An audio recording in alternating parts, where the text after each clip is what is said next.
Mutual fund ఇన్వెస్ట్మెంట్లో చాలామంది చేసే 5 common mistakes.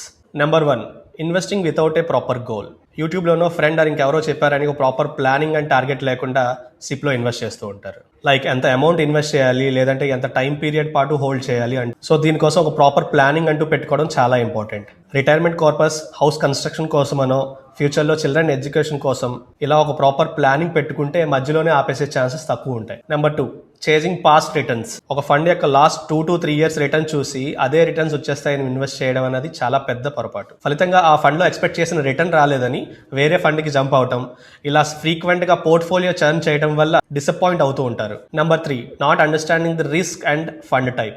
Beginners own analysis or యూట్యూబ్లోనో చూసి డైరెక్ట్గా mid cap and small cap లాంటి రిస్కీ ప్రొడక్ట్స్లో ఇన్వెస్ట్ చేస్తూ ఉంటారు. ఎందుకంటే అందులో తక్కువ టైంకే ఎక్కువ రిటర్న్ వస్తుంది కదా. కానీ ఇక్కడ అర్థం చేసుకోవాల్సింది అందులో ఉన్న రిస్క్ అండ్ వాలిటిలిటీ. కానీ ఇది జనరల్గా long term and very high risk ప్రొఫైల్స్కి suitable. So short term returns కోసం ఇన్వెస్ట్ చేసే వాళ్ళు పానిక్ అయ్యి మార్కెట్ కాస్త డౌన్ అయినా లాస్లో ఎగ్జిట్ అవ్వాల్సి వస్తుంది.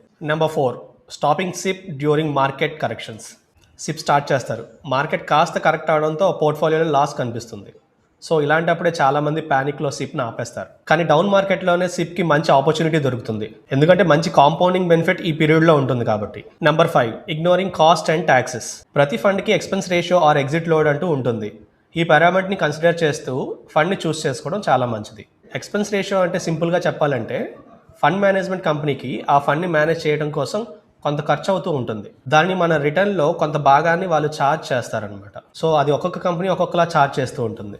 సో ఆ పర్టికులర్ ఫండ్కి ఆ వేరియేషన్స్ చూసుకుంటూ ఎక్స్పెన్స్ రేషియో ఎక్కడ తక్కువగా ఉందో దాన్ని చూస్ చేసుకోవడం మంచిది. అలానే long and short term capital గెయిన్స్ని కన్సిడర్ చేయడం చాలా ముఖ్యం.